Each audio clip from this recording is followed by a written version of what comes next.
found Screaming Geek Media. I am Jerry. Today I'm going to review the 4K release of the Amazing Spider-Man set. But before we do, if you're not yet subscribed, what are you waiting for?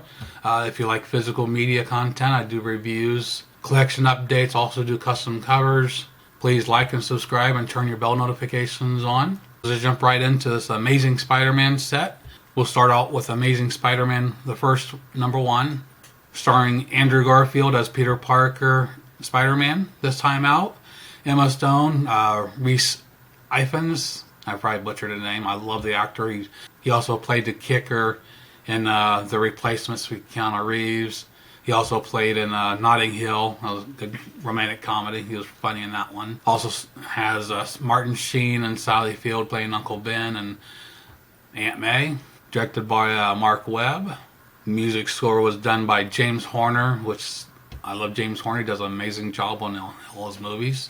A little about the movie itself. I think I touched base on my Spider-Man trilogy set that about there was supposed to be originally they're planned on a Spider-Man 4. But after Spider-Man 3 did not do so well because Sam Raimi was not allowed to do what he wanted. The studios pressured him into making changes. And when it came time to do number 4, he demanded that he had full control. The studios refused. So Sam Raimi said, I'm out. Studios decided that, oh, we'll just find another director. And then all of a sudden, Kirsten Dunst and Tobey Maguire stepped up and said, well, if Sam ain't doing it, we're not going to do it.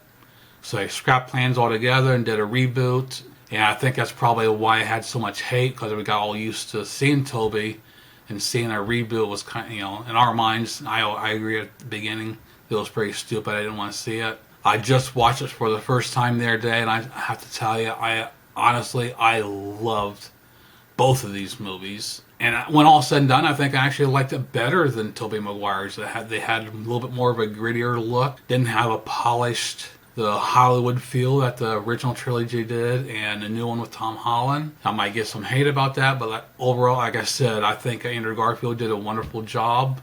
The character felt grounded, and the way he was bullied. And instead of doing a reboot with having MJ, they threw Gwen Stacy in the mix, and there was no MJ. So I like there were some things that were done from the other trilogy, but at the same time there were some changes made. And honestly, I really liked it. And if you have not watched Amazing Spider-Man, give it a chance. So go into it with an open mind. Now, this release is actually, they weren't individual releases on 4K. So this set came out in 2017. And it's actually a 5-disc set. You open up, there's a booklet talking about the movies. Then finally gets to the first one, I took the disc out. I don't like this packaging, so I got them in individual cases. So I got the Blu-ray of #1, the 4K of #1. Then we got the Blu-ray of the second one, the 4K, and then there was a bonus disc, which was the 5th one.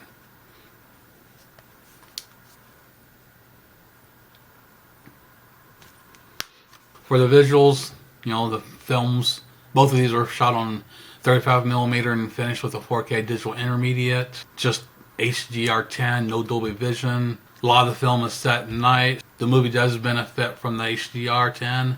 Would have been nice to see a Dolby Vision. Might have had a little bit more an uptick in the picture quality, but overall it still looked pretty stunning.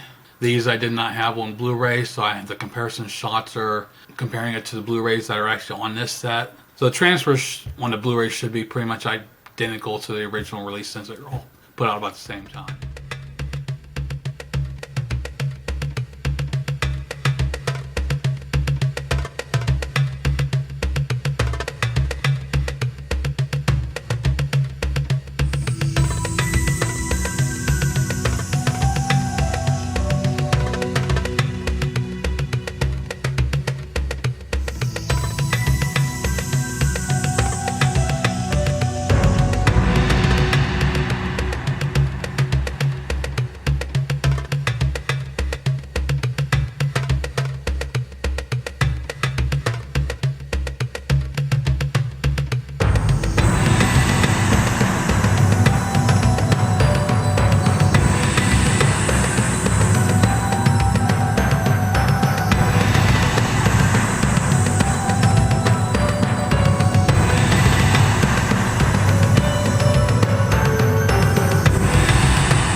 For audio, they gave us Dolby Atmos and Dolby True HD 7.1. I don't have that set up, so I can only share my thoughts on the Dolby Digital 5.1. I personally think the soundtrack was spectacular on this. Nice clear dialogues. Had Immersive Surround. The whole soundstage made you feel like it was actually there.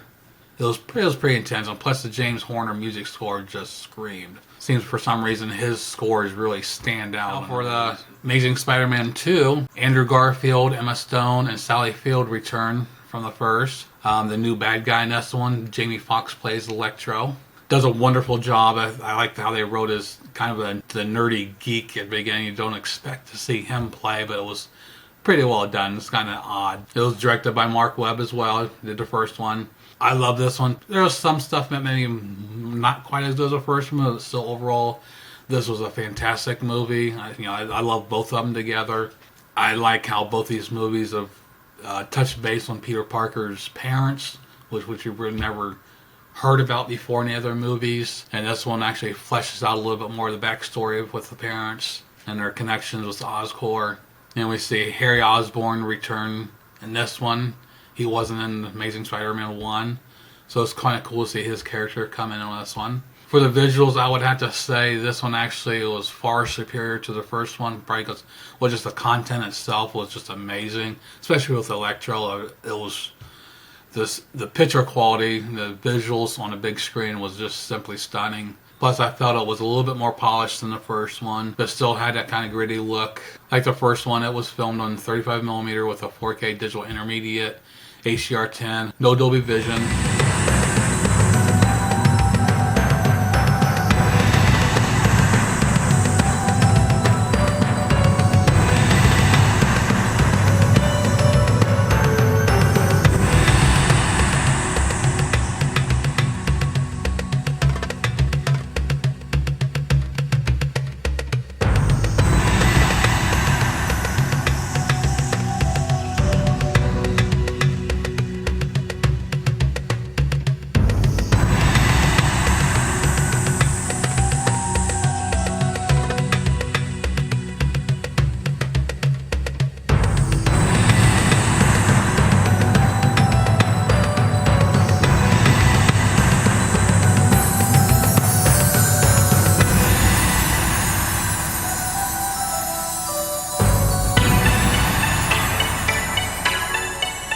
For the audio, same as the first one, they gave us a Dolby Atmos and Dolby True HD 7.1. The 5.1 mix was simply amazing. I loved it. I really couldn't find any flaws with it. For the special features on this set, we have the Stan Lee Legacy from Comic Book to Homecoming. There's 15 rare archival featurettes, nearly 10 hours of special features from both films. So the set is fairly loaded. Now, I picked this up from Amazon back in the February for about 35 bucks. Because even though I knew the new set was coming out, it was going to cost more.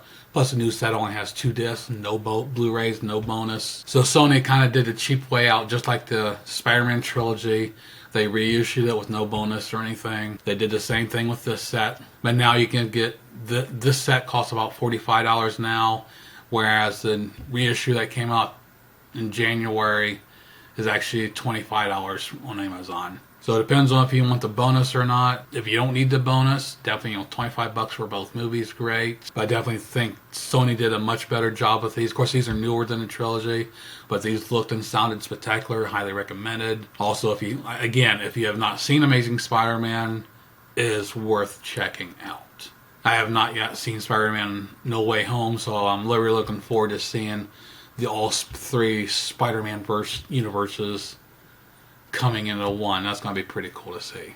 Also, I'm working on some custom covers for my entire Spider-Man collection. I've got most of them done. Once they're all done, I'll definitely post a video showing all of them. I think my only 2 left are Far From Home and No Way Home. Once I get done, I'll have covers for all 9 Spider-Man films, including Into the Spider-Verse. I'll have versions for Blu-ray and 4K. So hopefully I can get those finished and get those knocked out and get a video up within the next week. So that pretty much wraps it up for my Amazing Spider-Man set, the 4K release. I hope you enjoyed.